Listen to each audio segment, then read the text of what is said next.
Book 1, Fear in a Handful of Dust. Part 1, Bear and Bone. In Chapter 1, Roland and Susannah continue their training as gunslingers, with Roland teaching Susannah to shoot. They discuss the importance of the lessons and Roland's approach to training, using pain and pressure as tools. As they train, Roland senses something wrong, but Susannah insists that they need him and wants to help. Their conversation is interrupted by a loud crash in the woods.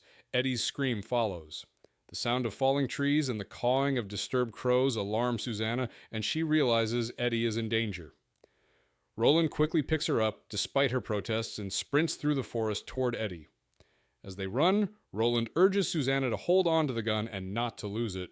They hear the beast's terrifying roar in the distance, signaling an impending threat. Roland runs desperately, hoping they reach Eddie in time. In Chapter 2, the colossal bear, known as Mir by the old people, is revealed to be a demon or godlike creature, the largest and oldest in the Great West Woods. The old people once tried to kill him, but he retaliated by killing their people, including children, until they ceased their efforts. Mir ruled the forest for over 18 centuries, but is now dying, plagued by parasites in his brain. These parasites have driven him mad, and he believes the old people have returned, poisoning him. His rage grows as he travels towards the camp of the three pilgrims, whom he intends to destroy. His massive form moves through the forest, driven by fever and madness, tearing through trees and leaving destruction in his wake. His once controlled mind is now overwhelmed by the parasites, and he is consumed by a need for vengeance.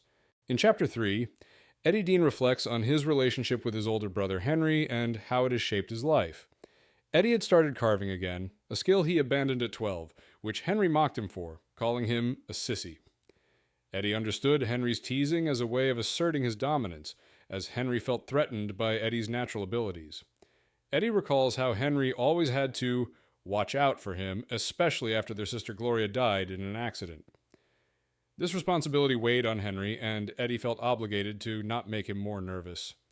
Eddie also reflects on how he excelled in various activities, like basketball, but kept his talents hidden to avoid making Henry feel inferior.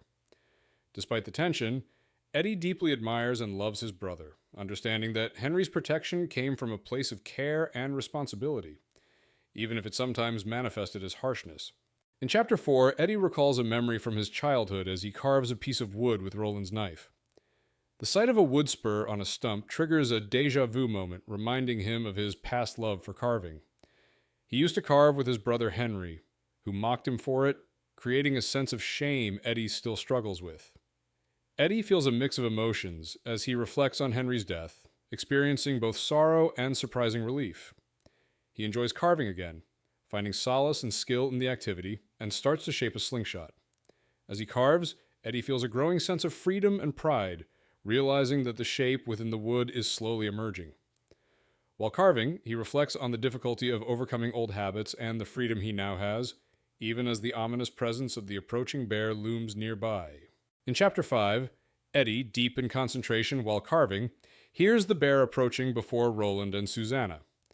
His creative daze is interrupted by the sound of a .45 shot, signaling danger. Eddie realizes the bear, a giant creature, is coming toward him. He quickly grabs Roland's revolver and contemplates his options: stand and shoot, or run. Ultimately, he decides to climb a tall pine tree for safety. As the bear approaches, it sneezes violently, releasing parasites and giving Eddie a brief moment to climb. The bear attempts to knock him down by slashing at the tree, but Eddie manages to stay perched, even as the creature's massive paws tear through the branches. Eddie is drenched in the bear's infected phlegm, but he continues climbing. From his elevated position, he notices a strange radar-like device growing from the bear's skull, realizing the creature is both immense and insane. Eddie clings to the tree as the bear shakes it violently. In Chapter 6, Roland and Susannah return to the clearing to find the giant bear shaking the tree where Eddie is perched. The bear is enraged, causing branches to snap as Eddie struggles to maintain his grip. Susannah is frantic, but Roland, in a state of internal conflict, recognizes the bear as one of the 12 guardians, though he's unsure of its nature. He urges Susannah to shoot the bear in the head, specifically targeting something resembling a hat. Susannah hesitates, but eventually fires, hitting the bear's rear. The bear shrieks in pain, but when it turns and charges, its massive eyes